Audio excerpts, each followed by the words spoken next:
Bonsoir tout le monde. Donc ce soir, on va parler c'est une soirée découverte du parcours de coaching et le parcours PNL. Vous avez vu, il y a le nom PNL, il y a le nom coaching. Beaucoup parmi vous croient que quand on parle de la PNL, on parle du coaching, ou quand on parle du coaching, on parle automatiquement de la PNL. Donc d'après vous, est-ce qu'il y a une différence entre la PNL et le coaching? Vous pouvez répondre soit en désactivant votre audio ou même rédiger pour ceux qui ne veulent pas parler. Je vous écoute. Est-ce qu'il y a une différence? C'est quoi quand on dit la PNL, c'est quoi? Quand on dit le coaching, c'est quoi? D'après vous? Hmm. J'attends vos réponses. Bonsoir, hello. Alors, oui, on vous entend. Très bien, oui. J'attends vos réponses. PNL, coaching. Qu'est-ce que la PNL? Qu'est-ce que le coaching? Pourquoi moi j'ai dit dans la soirée découverte du parcours de devenir coach, et la PNL. Donc, j'ai parlé de ça d'une manière séparément. Pourquoi d'après vous? Latifa, vous voulez dire quelque chose? Souad, on vous écoute.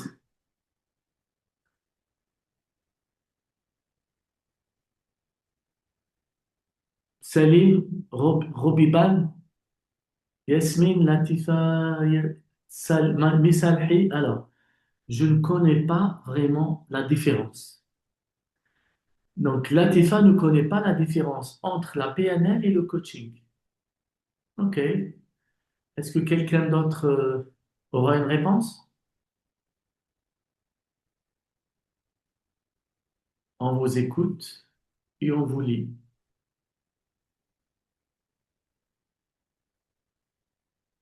Ali, ah, vous êtes timide là, personne. Si je me trompe pas, je peux parler? Vas-y, Yasmine, oui. Si je me trompe, d'après mes connaissances, les minimes connaissances que j'ai, le coaching, c'est une sorte d'accompagnement.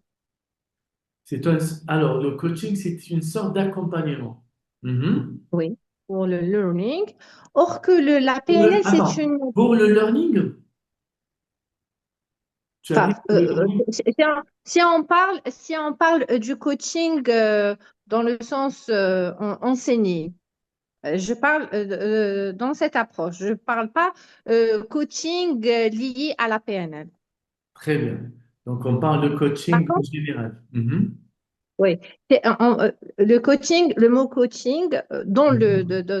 dans ce contexte, à mon avis, c'est un accompagnement. Or que la PNL, c'est une programmation du mindset. Programmation du mindset. Très bien. Tout à fait. Merci pour tes réponses. Alors, Je t'en prie. j'ai encore d'autres réponses ici. Alors, il y a Latifa qui a dit qu'elle a un problème de micro. Il y a Souad qui répond, la PNL est une technique. Tu peux pas le dire, vous pouvez pas le dire verbalement, Souad? Euh, Ah, il y a Souad. Souad? Ah, peut-être qu'elle a un problème. Mais je vais lire quand même ce qu'elle a dit. La PNL est une technique, un ensemble de techniques que le coaching utilise pour l'accompagnement. OK. Latifa dit, j'avais l'habitude de coacher mes collaborateurs sans utiliser de techniques précises. Mhm, très bien. Alors Laila SLC, elle dit, la PNL fait partie intégrante du coaching. Et Soad, elle dit, j'ai un problème de sang. Est-ce que quelqu'un voulait parler? Allô? Allez, je vais demander aux autres, hein. Donc, qui c'est qui veut répondre? J'aimerais bien vous entendre. Alors, Reina Hendrix, Latifa. Alors, toi, c'est toi, Sana? Messagerie? Ça doit être toi, non? Alors, il y a Salim aussi. Donc, je vous écoute. Ali. Donc, soit elle a un problème de micro, ce qui est pareil. Donc, je reprends vos réponses. Donc, il y a Il y a Swad qui a dit que la PNL est une technique que parfois certains coachs utilisent. Il y a aussi celle-là qui, alors, comment elle s'appelle? Latifa, je crois. Latifa, elle a l'habitude de coacher ses collaborateurs sans utiliser des techniques précises. D'accord. Voilà, très bien. Et alors, on a Yasmine qui dit que le coaching est un accompagnement, tandis que la PNL est une programmation du mindset. D'accord, très bien. Alors, qui d'autre aura d'autres réponses? Moi, j'aimerais demander à Latifa. Latifa, vous m'entendez? Si vous n'arrivez pas à parler, vous pouvez écrire quand même. Vous avez dit que vous utilisez, donc vous coachez des gens sans utiliser aucune technique. Donc, est-ce que vous avez été déjà formé en coaching? Première question.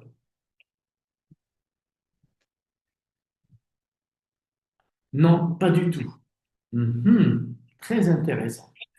Donc, elle n'a pas été formée et elle fait du coaching. J'étais manager dans une banque. D'accord. Très bien, machallah. Un bon profil. iPhone, vous voulez dire quelque chose? Bonsoir. Donc, est-ce que c'est suffisant d'être manager dans une entreprise pour pouvoir coacher les autres? C'est une question que je demande à tout le monde. Et je devais accompagner mes collaborateurs. Est-ce que c'est suffisant d'avoir bonjour, j'ai un problème de voix. Pour le moment, je ne peux pas parler. Ben, bon rétablissement soit. Merci. Vous pouvez quand même écrire si vous avez des réponses ou des questions à poser. Donc, alors, qui d'autre? Non, pour être coach, il faut avoir suivi une formation. D'accord. Merci, Souad.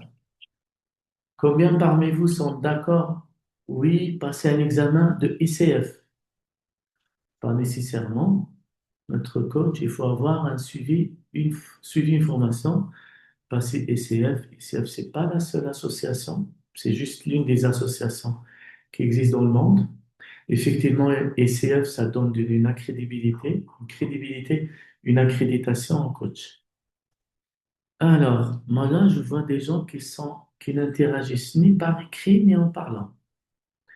Et est-ce que vous pouvez quand même, on peut savoir au moins à qui on a affaire. On peut vous voir, vous entendre, vous lire.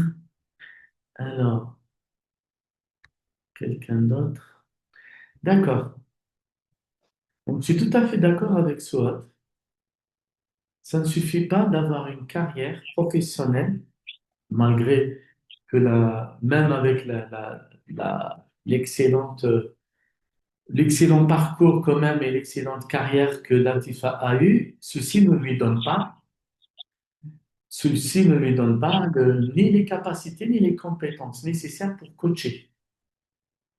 Donc, coacher, c'est un métier à part entière. Vous êtes bancaire, vous travaillez dans une banque, pas n'importe qui peut entrer en banque s'il n'a pas été formé, qu'il doit exercer de... Oui, je suis d'accord. Merci Latifa pour votre ouverture. Donc, c'est très important de devenir coach.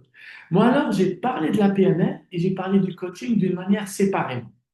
Je vais vous dire pourquoi. Donc, la PNL, la programmation neurolinguistique, comme Yasmine l'avait précisé, donc ça nous permet de travailler de reprogrammer nos comportements et nos habitudes et notre mindset. Donc, on peut travailler sur nos croyances, système de croyances, on peut travailler sur nos émotions, on peut travailler sur nos comportements, on peut travailler sur pas mal de choses avec la PNL, effectivement. Mais la PNL ne fait pas de la personne qui a été formée à la PNL, elle ne fait pas de lui un coach. Donc, alors, j'ai encore une autre réponse. Donc, il y a Madame Belatache Samira, et je suis d'accord, moi, c'est Latifa. Je suis déjà formatrice en HSE. Donc, formatrice en HSE, moi, Sofiane Ami, je ne peux pas former à l'HSE, à moins que je suive une formation et que j'ai des compétences. nécessaires pour pouvoir former un HSE. D'accord? Vous voyez, donc chacun son métier et les vases sont bien gardés. La PNL offre différents outils pour modifier nos comportements, nos croyances limitantes. Merci beaucoup, Reina. Excellente réponse. Donc, la PNL est un outil. Donc, la PNL est un outil parmi tous les outils qui existent dans le monde. Quand même, il y a des centaines, si ce n'est pas des milliers d'outils. Donc, je vais vous donner une définition de la PNL, un peu d'histoire d'où vient la PNL, et par la suite, je passerai à parler de métier du coaching. Donc, comme je disais, je précisais que la PNL est un outil qui a été développé par deux experts. Il y avait John Grinder et Richard Bandler. John Grinder est un spécialiste en linguistique et il enseignait la linguistique à l'Université de Santa Cruz. Richard Bandler était informaticien et il était thérapeute, donc il enseignait pareil à l'Université de Santa Cruz. Donc, il y a ce qu'on appelle le modèle d'excellence.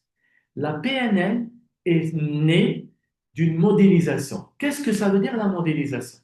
Je vois qu'il y a une personne qui fait très bien son travail, je vais l'observer et la modéliser, ça veut dire la prendre comme modèle. Donc, Richard Bandler et John Grinder ont repéré trois personnes clés, et encore, il y en a d'autres aussi voilà, dans lesquelles ils ont inspiré pour développer ce qu'on appelle la programmation linguistique aujourd'hui. Donc, Richard Bandler et John Grinder ont été voir un certain Milton Erickson. Milton Erickson est un hypnothérapeute et un psychothérapeute de très très haut niveau. C'est la personne qui a tout réussi à tous les coups. Donc, de part de son excellence de ce qu'il fait, il accompagne les gens dans des processus thérapeutiques et qu'il a fait un excellent travail. Donc, tout le monde, bien entendu, lui doit le respect et la reconnaissance.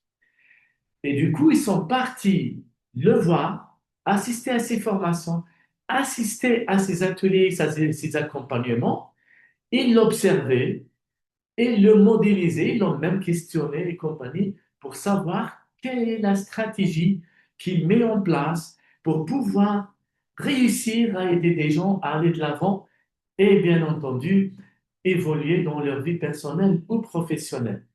Donc, ils ont modélisé l'un des meilleurs modèles d'excellence, Milton Erickson. Donc, vous savez que la PNL, elle est issue d'une grande partie de l'hypnose. Et quand on dit l'hypnose, on dit l'hypnose ericksonienne.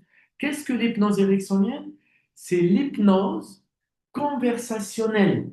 Donc, Milton Erickson, quand il travaille avec ses clients, il ne les fait pas endormir, leur perdre conscience comme ce que nous voyons à la télé. Donc lui, bien au contraire, il est là, il utilise ce qu'on appelle le Milton Model, donc un peu il joue avec sa voix, il travaille avec des inductions bien ficelées. On appelle ça le check-up, c'est le découpage vers le haut, c'est-à-dire que de ramener la personne d'une expérience spécifique vers une expérience plus large, ce qu'on appelle le check-up, le check-in-up. Donc, vous êtes là, de cet endroit. Donc, il n'a pas précisé quel endroit. Et vous êtes bien installé, confortablement. Donc, ce qu'il fait dans ces inductions, c'est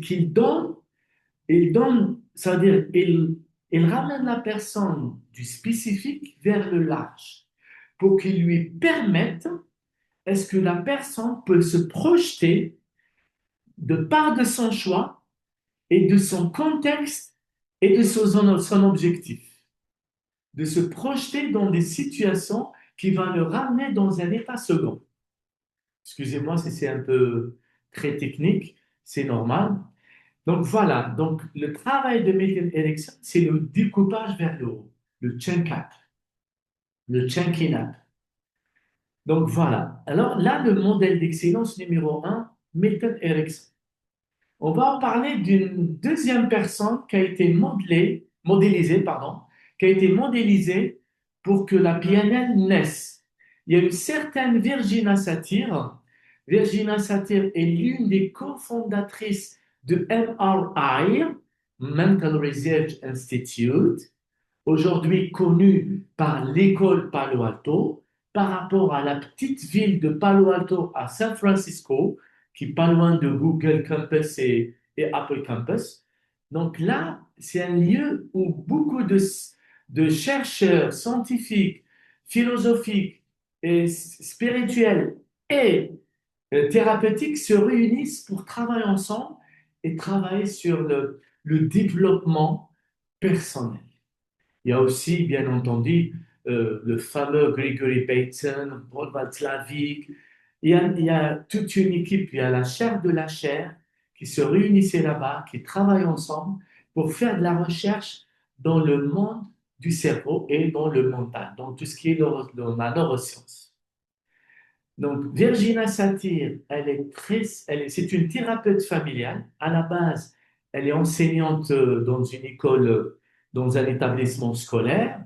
Et elle a eu tellement d'habitude d'échanger avec et les élèves et les parents. Et elle s'est dit, tiens, il faudrait que j'aille me former pour pouvoir accompagner et aider ses parents et ces enfants-là dans leur processus et dans leur vie. Donc, elle est devenue l'une des figures irréprochables dans le domaine de la thérapie familiale et elle est très connue par ce que nous appelons le recadrage en une phrase. Elle a une façon de redimensionner la réalité d'une manière assez excellente. Donc, on appelle ça, parmi ses œuvres, c'est le recadrage en une phrase. Qu'est-ce que le recadrage en une phrase? C'est-à-dire que la personne, quand elle vient se plaindre pour un problème, elle arrive à lui faire modifier la perception de l'expérience pour qu'il ait plus de perspective et plus d'ouverture et de voir ce qui est l'issue vers une issue positive et constructive. Donc, là, par contre, Virginia Satir, elle fait du check down. Le check down, c'est d'aller du large vers le spécifique. Et d'ailleurs, John Grinder est un champion de la linguistique. On appelle ça les métamodèles. Les métamodèles est l'un des outils puissants de la linguistique pour ceux qui ont déjà été formés dessus. Ça veut dire que comment reprendre le langage et aller dans le spécifique. D'ailleurs, il y a de la, alors, les trois groupes, les trois catégories des métamodèles sont la généralisation. Quand on parle, on a tendance à vouloir généraliser. De l'omission, quand on parle, parfois, inconsciemment, on n'indique pas toutes les informations parce que c'est le subconscient qui gère nos actions. Et aussi, on appelle ça ce qu'on appelle la distorsion. La distorsion, c'est de quand on transforme le sens de la situation, le sens de l'événement, du contexte et compagnie. Donc voilà, Virginia Satir, elle est la thérapeute qui a été modélisée, a été mise dans le contenu et dans les techniques de la PNL. Il y a aussi Fritz Perls. Fritz Perls est un Allemand qui est connu, on appelle ça la Gestalt. Je ne sais pas si vous avez déjà entendu parler de la Gestalt. On appelle ça la Gestalt thérapie. Donc, il travaille sur l'esprit et la silhouette. Parce que les gens, nous tous, hein, on a tendance à être trop, même, dans les regrets du passé ou bien dans l'inquiétude de ce qui va venir dans le futur. Et le travail de Fritz Perls avec son épouse, c'était ce qu'on appelait, je ne sais pas si vous avez déjà entendu parler de ça, le ici et maintenant, le here and now. Donc, vous voyez que la PNL n'était pas issue de n'importe quoi. C'était issu par des ressources d'excellence dans la philosophie, dans la science, dans la cybernétique, dans pas mal de contextes où la PNL est partie s'inspirer de l'excellence de l'humain là où il excelle. Donc voilà, qu'est-ce que la PNL? Donc la PNL, programmation neurolinguistique, je vous donnerai la définition de Robert Dilts. La PNL est un passage d'un état présent vers un état désiré. Donc, ici et maintenant, qu'est-ce que je veux changer de ma vie? Qu'est-ce que je veux changer de mon présent? Et qu'est-ce que je veux à la place de ce que je suis en train de vivre actuellement? Donc, ça peut être dans un cadre personnel ou professionnel. La PNL n'est pas un métier, donc c'est un outil qui pourrait vous accompagner dans la thérapie, dans la psychologie, qui pourrait vous aider aussi dans, dans la formation pour ceux qui font de la formation, dans la négociation, dans l'entrepreneuriat. À travers des années, des décennies passent, la PNL a connu une révolution extraordinaire. Tout le monde entend parler de John Grinder et de Richard Bandler, ceux qui ont créé plutôt la PNL, sachant que la PNL, à la base, était destinée au travail thérapeutique. Et grâce à Robert Dilts, je ne sais pas si vous entendez parler de Robert Dilts, grâce à Robert Dilts, avec la collaboration de ok, sorry, oh my God, stuff, et la collaboration de Virginia Satir, non, pas Virginia Satir, oh my God, sorry, de, oh my God, elle est partie, elle va venir, c'est pas grave. Donc, la collaboration de Robert Dilts avec John Grinder et Rachel Bandler, Robert Dilts a commencé sa formation à l'âge de 17 ans. Il a déjà commencé à enseigner la PNL à l'université de Santa Cruz University, là où j'étais formé personnellement. Sachant que moi, j'étais formé par John Grinder en 2003, je suis devenu praticien depuis 2003. J'ai utilisé la PNL, mais pas pour accompagner les autres, parce que je savais que la PNL n'était pas un métier, mais ça m'a servi personnellement, personnellement et professionnellement. Donc, ça m'a servi dans mes relations avec mes collaborateurs et mes relations avec le monde qui m'entoure. Et en 2007, j'ai décidé de quitter mon travail, quitter ma boîte et de me consacrer quand même directement au domaine de la PNL. Là, en 2008, j'ai rencontré, j'ai oublié de mentionner qu'en 2006, je suis parti rencontrer Richard Bandler aux États-Unis. Et pareil, j'ai été formé chez lui. Et par la suite, j'ai été formé par Robert Dills. Et à nos jours, je fais partie de l'équipe de grands enseignants PNL, on appelle ça les Master Trainers, dans le monde entier. Et je fais partie du cercle de Robert Dills. Depuis 2013, je dirais, 2013, que je suis assistant de Robert Dills. Je suis son assistant. C'est le statut le plus élevé qu'on peut avoir avec tel sommité dans le domaine du développement personnel, désormais la PNL. Donc voilà, voilà. Et Robert Dills, il a ramené la PNL dans le domaine de l'entrepreneuriat, dans le domaine commercial, dans le domaine médical aujourd'hui. Et maintenant, la PNL est un outil qu'on s'en sert dans tout et partout. Et moi, personnellement, je me sers de la PNL dans tout ce que je fais, je me sers de la PNL. Sauf quand je respire. Et encore, quand je respire, j'utilise de la PNL parce que grâce à la PNL, ça me permet d'apprendre à respirer d'une manière plus profonde et plus productive. Voilà. Donc, maintenant, la PNL, c'est bon. Je passerai au métier de coach. Le coaching est un métier.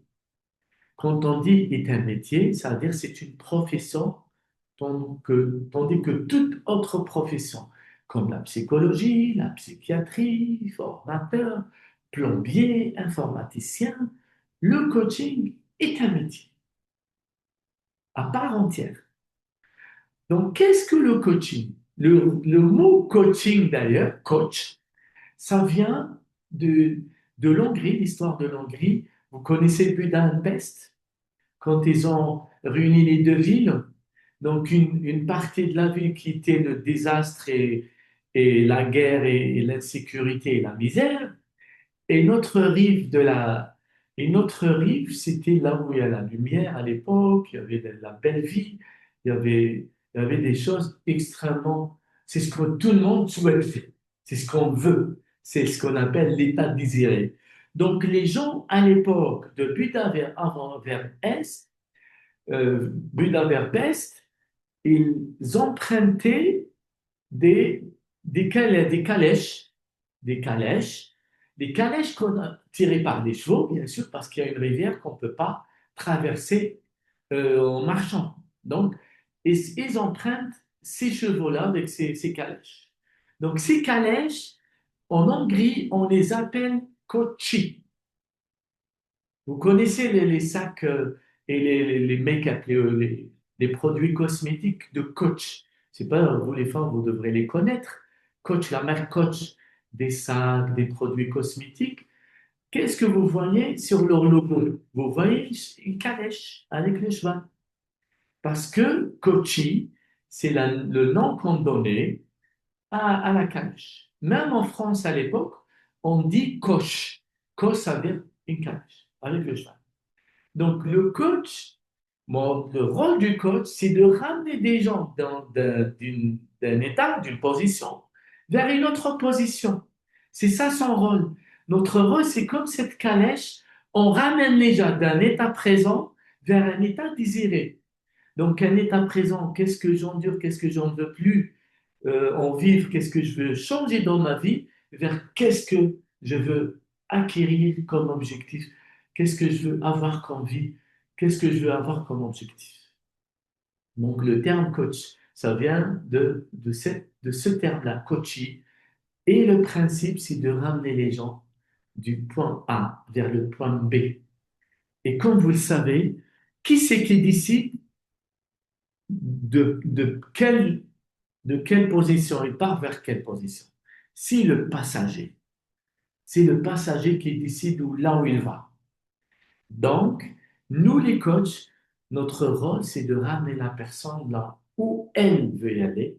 Notre rôle, c'est de faciliter ce passage parce qu'il y a certainement des obstacles qui l'empêchent d'aller de l'avant, qui l'empêchent de voir les objectifs d'une manière claire. Donc, notre rôle, c'est de clarifier les objectifs et faciliter le passage et doter les obstacles et en identifiant les bonnes ressources pour que, bien entendu, pour que la personne arrive à ses fins, arrive à ses objectifs. Le rôle du coach, c'est de ramener son client d'une position A vers une position B. Et bien entendu, c'est le client qui décide, c'est lui qui a les moyens. Nous n'allons pas réagir en tant que connaisseur. Le coaching, c'est pas de la formation.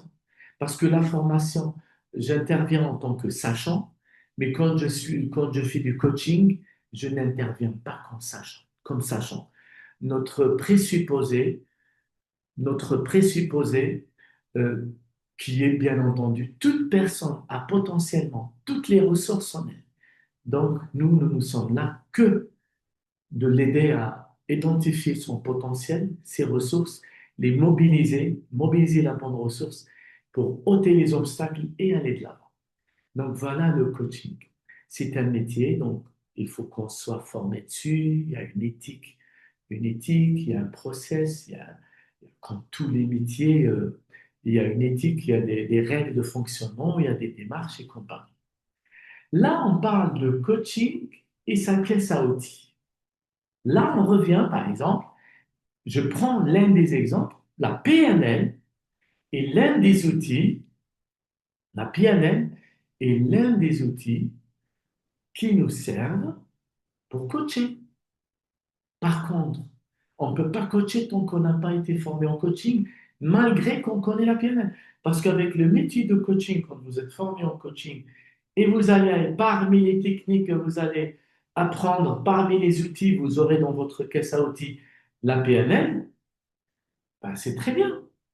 Au moment que vous faites votre métier et vous avez le bon outil. C'est quand vous faites la plomberie, il vous faut les équipements, les matos, les clés, je ne sais pas quoi, tous les outils qu'il vous faut. Donc, de plus que vous êtes outillé, de plus que vous serez un bon plombier. Pareil pour la PNL. De plus que vous êtes doté des outils, de plus que vos clients vont bénéficier d'une meilleure prise en charge et un meilleur accompagnement de votre part. D'où notre parcours de coach, parce que notre parcours de coaching ne se limite pas uniquement à la PNL. La PNL en fait partie des outils, mais ce n'est pas le seul outil. Donc, permettez-moi de vous projeter cette vidéo, voilà, cette présentation à travers laquelle je vous parlerai bien entendu de notre parcours de coach, ce qui est l'objectif de ce soir, bien entendu, et savoir quels sont les modules, quels sont les outils qu'on utilise dans notre parcours. Est-ce que vous pouvez valider, vous voyez vous arrivez à voir la présentation? Allô? Est-ce que vous pouvez valider verbalement parce que faut que j'aille sur les messages. Latifa dit oui. Merci Latifa pour votre réactivité. Donc, allez, on va parler directement du parcours de coach. Voilà ce que je disais, le coaching, c'est cette charrette qui ramène la personne d'un état présent vers un état désiré. Donc, qu'est-ce que je veux à la place? D'accord? Donc, voilà. Alors, quelle est la différence, d'après vous, entre le coaching et la psychologie? Est-ce que quelqu'un peut me répondre, s'il vous plaît? Je vais vous répondre pour peut-être gagner un peu de temps. Quelqu'un est en train de parler, toi qui es SLC formation en train de parler, c'est bon. D'accord. Alors, je vais revenir dessus. Je disais, quelle est la différence le, pardon, oh my God. D'ailleurs, je vais commencer par la formation et le coaching. Le coaching, donc, on n'agit pas en tant que sachant. Donc, c'est le client qui sait tout.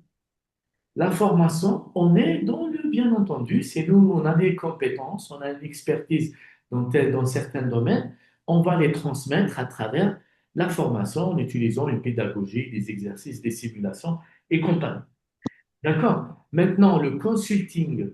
Le consulting versus le coaching. Jamal, déconnecté, déconnecté.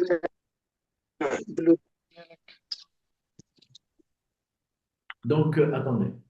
Le consulting, quand je disais, le consulting, le coaching, VW consulting, s'il vous plaît. هذا VW. Ah, d'accord. Vous pouvez couper vos micros, s'il vous plaît? Alors, Regarde. voilà, attendez,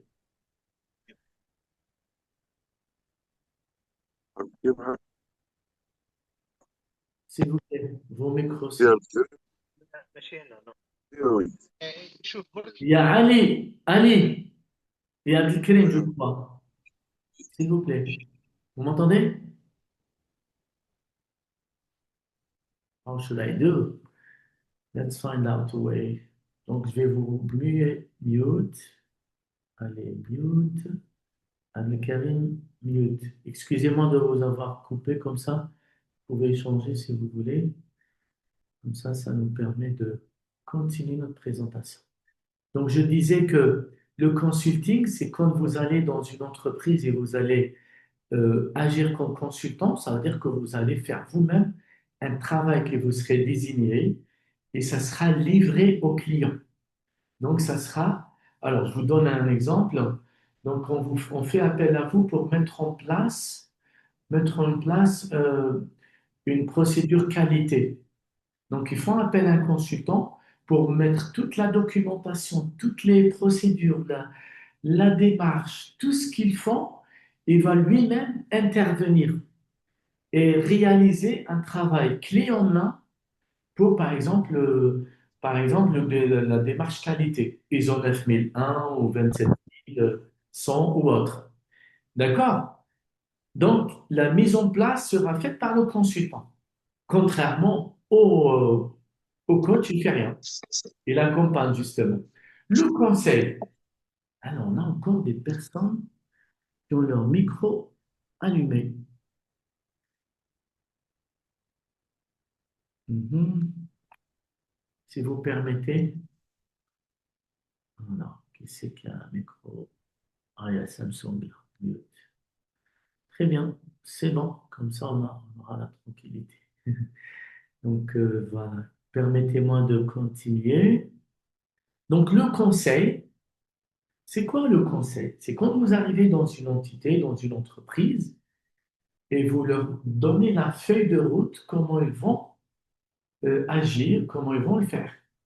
Donc, par exemple, j'arrive dans une entreprise pour développer leur stratégie, je leur donne toute la feuille de route, je vais leur concevoir la feuille de route, et eux-mêmes vont l'appliquer. Donc, ça rentre dans le cadre du conseil. C'est clair? Parlons de la prochaine, suivant, le mentorat ou le mentoring.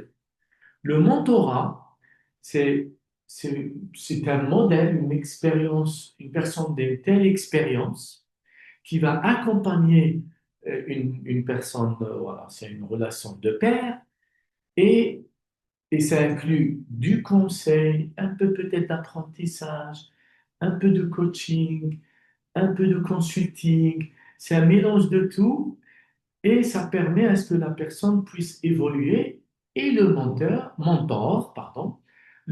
généralement est pris pour un modèle qu'on doit s'inspirer. Voilà, très bien.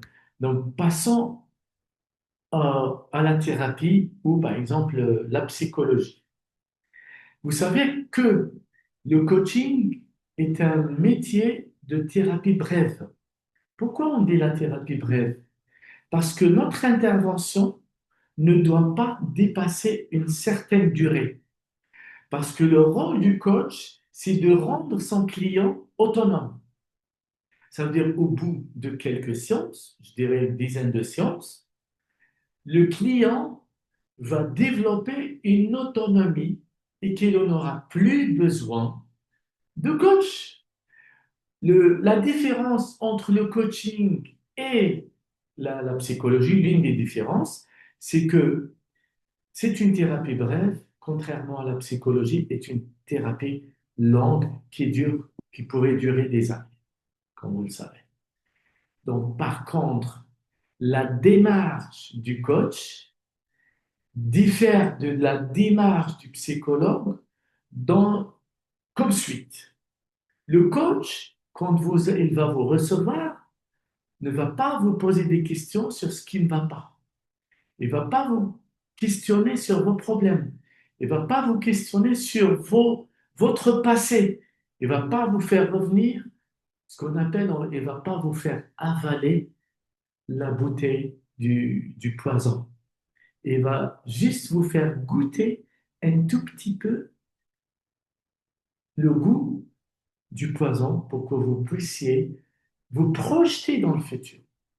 Donc, le coaching, c'est un questionnement vers la solution, vers les futurs. Je suis stressé, qu'est-ce que vous voulez à la place? Voilà, donc j'ai pas de travail, qu'est-ce que vous voulez? Je suis en difficulté, qu'est-ce que vous voulez? Toujours orienter l'esprit de son client vers ce qu'il veut par rapport à ce qu'il ne veut plus. Donc vous voyez, c'est orienté solution. Parmi les outils d'ailleurs, il y a l'OS, on appelle euh, Oriented Solution. Orienté solution, solution oriented.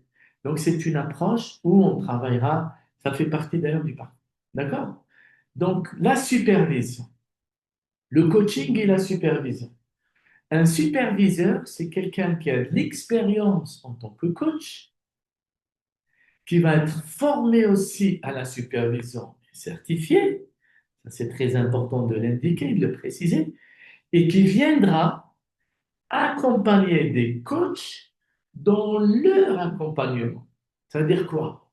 En tant que coach, vous allez recevoir des personnes. Ces personnes vont vous parler de problèmes. Vous allez, vous allez avoir beaucoup de charges mentales. Tous les problèmes que vos clients vivent vont vous les transmettre. Donc, vous devrez avoir obligatoirement un superviseur avec lequel vous allez être en contact d'une manière régulière selon le besoin pour qu'il vous accompagne dans votre métier, dans votre démarche de coach. Et aussi, il pourrait aussi vous coacher dans votre façon de faire votre coaching. Voilà, grosso modo, le coaching versus la supervision. Donc, nos trois outils d'excellence sont comme suit. On a la PNL, la programmation linguistique, que j'ai expliqué tout à l'heure, la Process Communication Management et la systémique. Donc là, je vais présenter uniquement la Process Communication Management et la systémique. Donc, qu'est-ce que la Process Com? Qu'est-ce que la Process Communication Management? Vous voyez, il y a process, il y a, il y a communication et il y a le management. On peut dire management aussi bien qu'on peut dire modèle. Pour votre information, je suis le premier Algérien à être accrédité formateur Process Communication Modèle. J'ai été formé par les grands maîtres. Donc, T.B. Kaler en personne, j'ai eu l'occasion de le rencontrer avant qu'il prenne sa retraite, et Gérard Collignon et Pascal Legrand et Jean-Luc Bonsampès. Donc, je ne peux pas, bien entendu, nier ce que tous mes formateurs qui ont contribué à être ce que je suis aujourd'hui. Un grand salut, un grand hommage à chacun. Et donc, voilà, comme je disais, il y a le process, il y a la communication, il y a le modèle. Moi, vous et tout le monde, nous nous focalisons dans nos échanges avec les gens sur tout ce qui a été dit, que sur la manière comment les choses sont dites. Donc, la process communication va analyser le processus de la communication. Donc, qu'est-ce qu'il dit, comment il le dit, par quel canal, dans quelle énergie il le dit. Donc, la process com est le modèle à travers lequel vous allez aller profondément dans la découverte de soi pour une meilleure gestion de soi et la découverte de l'autre pour une meilleure gestion de relation avec. Donc, la ProcessCom est une grille de lecture de personnalité qui nous permettra de mieux comprendre nos mécanismes de fonctionnement, donc nos besoins psychologiques, nos points forts, notre environnement préférentiel, les portes d'entrée au stress, les sous-sols du stress et les caves de stress. Comment éviter d'aller dans ce qu'on appelle les drivers, la porte d'entrée, comment la refermer pour éviter d'aller dans le stress. Et quand on est dans une situation de stress, comment en sortir? Quels sont nos besoins psychologiques à nourrir? Quand vous avez faim, vous avez envie de manger, vous avez soif, vous avez envie de boire. Mais vos besoins psychologiques, comme pratiquement tout le monde, ignorent leurs besoins psychologiques. Donc, grâce à cette formation Process Camp, vous allez identifier vos besoins psychologiques et vous allez apprendre à les nourrir pour vivre une meilleure vie apaisée. Et encore, profiter de vos points forts et en profiter de vos points forts pour en faire un avantage dans ce que vous voulez entreprendre dans votre vie. Comprendre son interlocuteur, savoir communiquer, individualiser son comportement et sa communication avec la personne, soit dans le cadre de coaching en lui-même, soit dans le cadre personnel, familial, vie de couple, ses enfants, comprendre sa famille, comprendre ses amis, comprendre ses parents et comprendre ses collaborateurs dans le domaine du management, comprendre ses clients pour pouvoir établir une meilleure relation et la maintenir dans le temps, pour créer carrément un environnement propice pour l'évolution personnelle et professionnelle.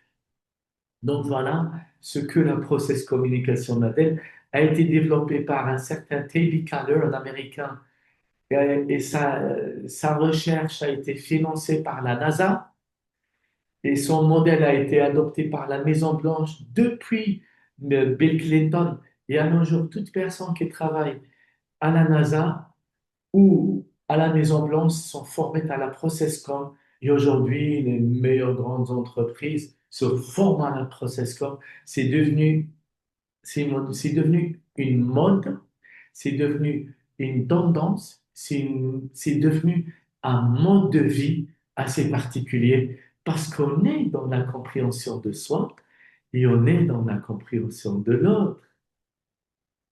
Qu'est-ce que c'est intéressant de pouvoir établir des relations avec ses collaborateurs, ses managers, ses clients, dans sa vie de couple, donc avec ses amis, ses enfants. Est-ce qu'on peut espérer mieux? Donc voilà, qu'est-ce que l'approche SCORE? Maintenant, permettez-moi de passer à l'approche systémique, où on appelle ça l'école Palo Alto. L'école Palo Alto, c'est le Mental Research Institute. Et ben voilà, ça c'est bon ça. Ah, ça, je ne vais pas couper ce son-là. Qu'est-ce qu'il y a? Hein? On est dans un mariage là? Incroyable, Albéric. Incroyable. Allez, je vais couper. C'est extraordinaire. Ah, j'adore. On n'a pas de limite, nous les doigts. Oh, c'est extraordinaire. Les yo-yo en pleine vision.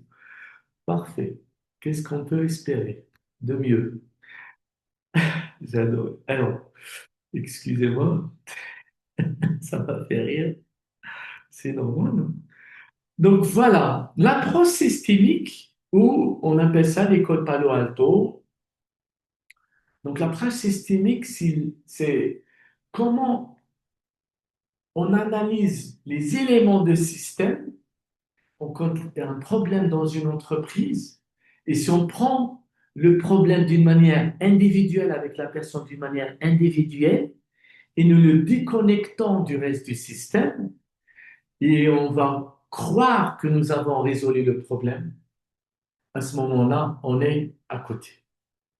Par contre, la systémique nous ramène un aperçu très global de tous les éléments du système. Si un enfant ne réussit pas ses études, il ne faut pas blâmer que l'enfant. Avant d'aller le blâmer, de voir, déjà identifier les éléments du système. Ses parents, ses frères, ses amis, ses enseignants. Donc, il faut identifier tout élément qui intègre ce système de cet enfant-là qui fait que ses études, qui n'a pas réussi par exemple, ou qu'il a des mauvaises notes. Je donne un exemple pour les parents. Ça peut être aussi pour un collaborateur qui est de moins en moins voilà, productif. Donc, il faut vraiment prendre toute problématique dans un sens systémique. C'est-à-dire voir du large, identifier tous les éléments qui ont un lien avec, la personne ou la problématique. Et le rôle d'un systémicien, non seulement les identifier, et analyser les interactions dans le système. Et à ce moment-là, vous allez voir que les personnes plaignantes, le plaignant, parce que dans l'approche systémique, pas de plainte, pas de problème. La personne qui ne se plaint pas, pour nous, il n'a pas de problème. Malgré s'il a des problèmes, de fait qu'il ne se plaint pas, on ne le considère pas comme une personne qui a des problèmes. Donc, nous allons traiter la personne qui se plaint. La personne qui se plaint va dire, oui, l'expression que tout le monde dit d'ailleurs, j'ai tout fait, mais ça n'a pas marché. Combien parmi vous ont déjà dit ça? J'ai tout fait, mais ça n'a pas marché. Quand vous êtes formé en tant que coach systémicien, avec de la systémique, ça vous donnera un aperçu très différent de toute personne autre. Donc, ce que vous allez faire, ce qu'on appelle, nous, j'ai tout essayé, c'est ce qu'on appelle les tentatives de solution. C'est-à-dire que la personne a tenté de résoudre son problème d'une maintes reprises. Donc, le rôle du coach qui a été formé avec la systémique, c'est d'analyser toutes les tentatives de solution et de les analyser, les décortiquer, les décoder pour voir dans quel sens ça mène. Et vous allez voir que la personne, quand vous aurez analysé toutes les tentatives des solutions, elles sont généralement, elles vont toutes dans un seul sens. Le rôle de l'intervention systémique, on appelle ça l'intervention systémique ou l'intervention paradoxale. C'est-à-dire que nous allons maîtriser les paradoxes. Donc, la personne, quand elle mise en place des situations dans un sens, et vous allez voir que toutes les tentatives vont dans le même sens, votre rôle de coach qui a été formé à la systémique, de ramener la personne à faire tout à l'envers. C'est pour ça qu'on appelle ça le paradoxe. C'est le sens inverse de ce que la personne est en train de faire pour déclencher le changement. Donc, parce que dans la tête de la personne qui fait ces tentatives, c'est qu'il est en train de faire tout. Or qu'il a tout fait dans un sens, mais il n'a jamais fait dans l'autre sens.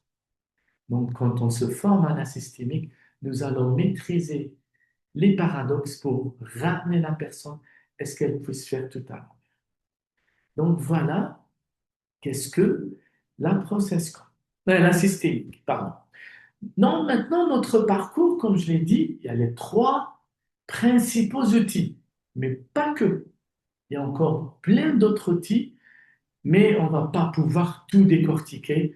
Ce qui est bien, c'est que moi, j'ai pris le zeste du zeste des outils comme le solution oriented, l'orientation orientée solution, l'analyse transactionnelle, la loi Pareto, le cercle de Hudson et compagnie. Il y a beaucoup de choses que j'apporte dans le parcours de coach qui vont venir enrichir et renforcer vos compétences de futur coach.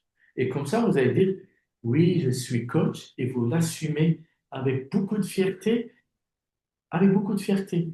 Et ça vous évite, bien entendu, d'aller dans ce qu'on appelle le syndrome de l'imposteur. La majorité des personnes qui ont été mal formées en coaching souffrent du syndrome de l'imposteur. Et encore, ceux qui n'ont pas été formés ou ceux qui ont fait juste petite formation, où ils ont fait de la PNL uniquement.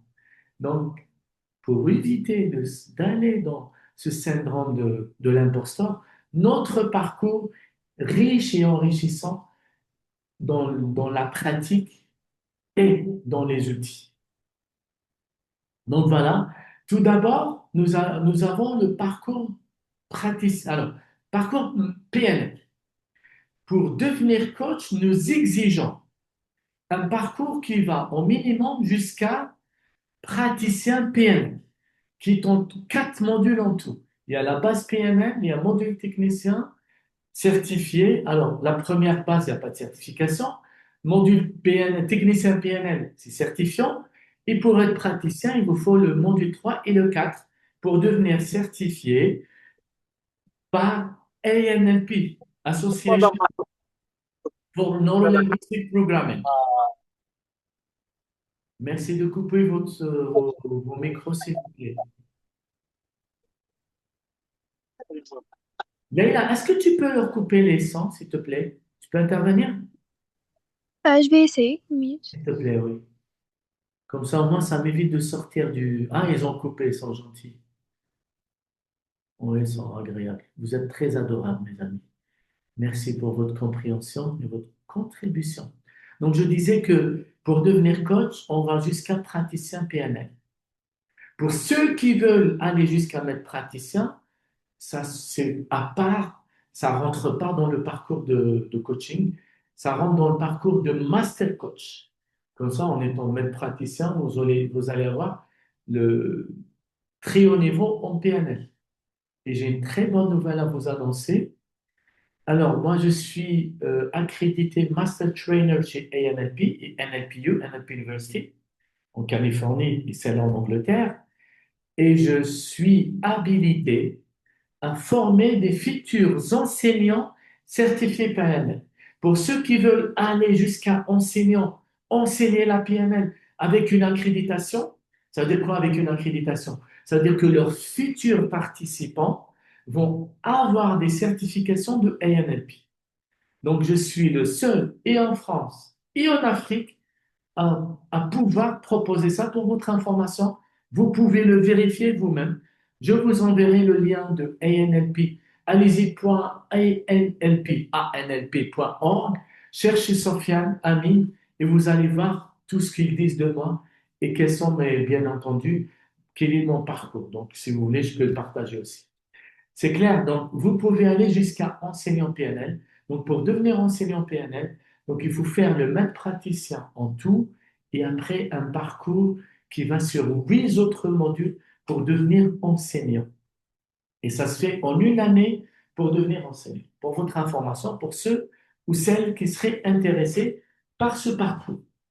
Voilà, je continue. Donc j'ai dit, dans notre parcours devenir coach, il y a praticien PNL. Voilà donc le module 1, les bases. Module technicien, donc vous serez certifié par NLPNL. Donc c'est une association d'accréditation d'enseignants PNL en francophonie au Canada, Belgique, la Suisse et en France. Donc vous aurez cette certification en 2 modules uniquement. Et vous allez être praticien PNL par ANLP. Au bout des 4 modules, vous serez praticien. Et là, vous avez la process communication modèle et je suis informateur accrédité, comme vous voyez le label. Et aussi, vous avez le module 6 qui est l'approche systémique. Et derrière, il y a 2 grands modules qui sont très blindés, je dirais le terme blindé, très très riches d'outils et d'apprentissage du métier de coaching, de métier de coaching. Donc, vous allez me poser la question, comment se passe une journée de formation de coaching? Donc, une journée de formation se passe comme suit. Donc, on commence à 9 heures, on a une pause à 10h30, à savoir 10h45, d'un petit quart d'heure, à 11 heures, on reprend, on termine à 12h30 pour reprendre à 14 heures ou à 13 heures, tout dépendra de l'organisation du groupe, et une pause au milieu de l'après-midi, et à la fin, on finit vers les coups de 16h30 et chacun rentre chez lui. Comment se déroule concrètement et pédagogiquement une journée de formation? Donc, chaque matin, il y a un rappel, il y a un rituel, il y a un rappel de ce que nous avions fait.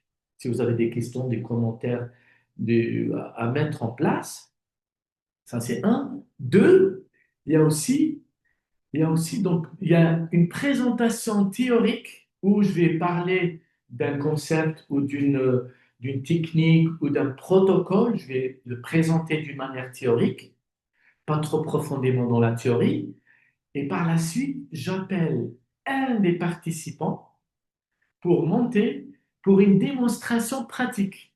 C'est-à-dire que chaque technique que vous allez apprendre sera appliquée dans une démonstration. Moi-même, en tant que formateur coach, je vais coacher la personne en face de vous sur une situation réelle. Parce que chacun de vous, quand il vient pour faire le parcours de coach, doit rédiger et marquer tout, écrire, et doit écrire tous les objectifs, une liste d'objectifs qu'il veut atteindre, personnels ou professionnels ou autres, et qu'il va ramener, présenter lors de la formation, et on va le coacher.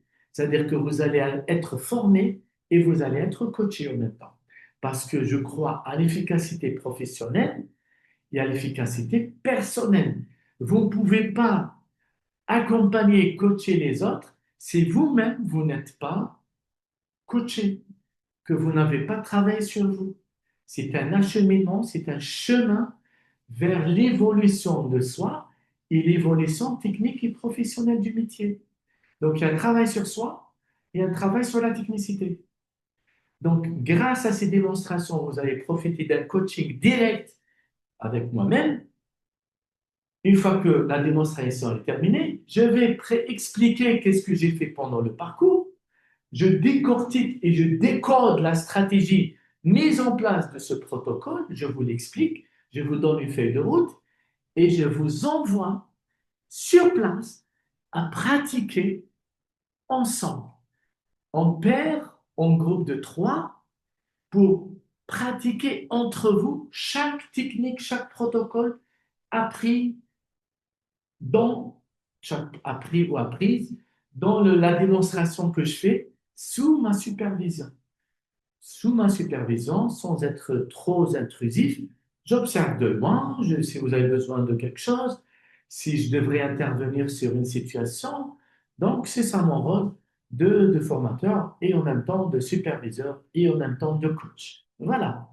Donc, c'est ça comment se présente un modèle d'une partie d'une formation. Et tout ça se fait tout au long de notre parcours. Et une chose que je n'ai pas encore citée, chacun des modules, donc l'organisation des modules, un module par mois. Il y a certains modules qu'on va faire en présentiel sur Alger, ça a été dit, et il y a une partie qu'on va faire en distanciel pour tout le monde. Il y a une partie qu'on va faire uniquement en distanciel pour ceux qui sont de Paris ou ceux qui sont d'autres villes ou qui sont loin, qui ne peuvent pas venir sur Alger. Donc voilà. Donc, chaque module, un module par mois. Vous allez me dire, pourquoi on fait uniquement un module de 3 jours par mois? C'est peu? Non. Parce qu'à chaque fois, vous allez vous former un module, vous devrez mettre en pratique et intégrer les compétences dans des groupes de pairs. Donc, vous allez travailler ensemble. Entre vous, vous pouvez vous organiser d'une manière aléatoire, hein, c'est vous qui voyez. Vous organisez entre vous, vous vous arrangez ce que vous vous rencontriez pour que vous puissiez pratiquer les apprentissages du module précédent. Comme ça, vous êtes prêts, vous avez assez intégré les compétences pour le prochain module et compagnie. Il y aura aussi des ateliers que moi-même, je vais animer et organiser et superviser. Certains en présentiel, certains en distanciel et même après votre formation. Et aussi, il y a un accompagnement personnalisé parce que si vous allez être formé en coaching, vous devrez quand même vous installer en tant que coach.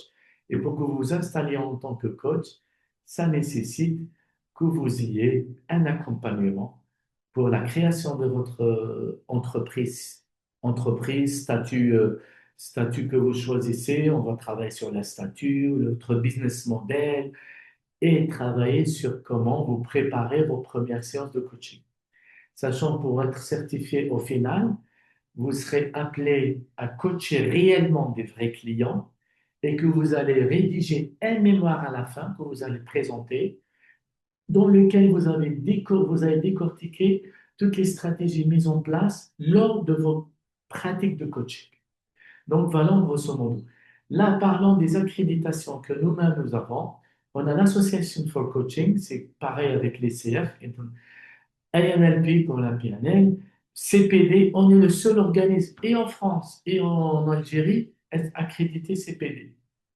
C'est une accréditation des organismes de formation en Angleterre et que ça existe dans plus d'une centaine de pays, dont la France où moi j'en fais partie. Donc NLPNL, la Fédération internationale de la PNL. Il y a le Success Factor Madeleine. Donc ça, c'est dans l'entrepreneuriat, les IAGC, International Association for Generative Change. Je suis un membre fondateur de cette association avec Robert Dills et Stephen Gilligan et NLPU, NLP University, donc l'université de la PNL. C'est le lieu de naissance de la PNL. Je suis un master trainer. J'interviens à NLPU chaque été. Sauf cette année, ça ne va pas être possible, ça a été annulé, ça sera fait en distanciel et je me pose encore des questions si je vais intervenir ou pas. Il y a aussi la formation de ProcessCom, elle est accréditée et tout ça est vérifiable. Vous pouvez aller sur Internet et tout est vérifié et vérifié. Donc voilà, pour parler de notre notoriété internationale et merci pour votre attention. Maintenant, je reviens vers vous si vous avez des questions.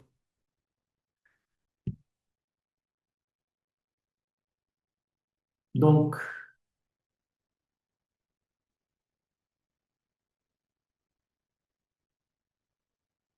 bonjour.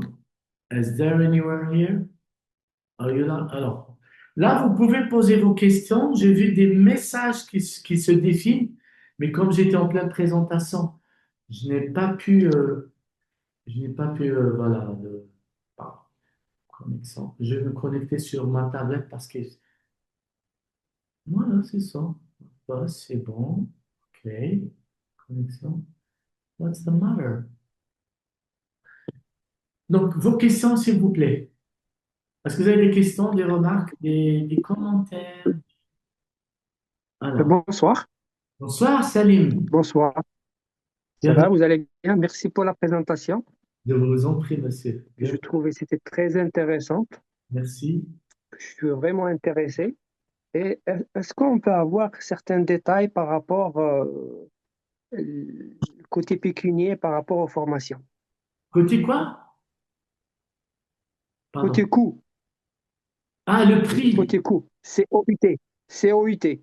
Bon, vous savez, moi, je suis un petit peu à l'américaine. J'aime pas trop parler de l'argent. On a notre chère Leïla qui va parler de ça. Et elle va Ok. vous appeler individuellement.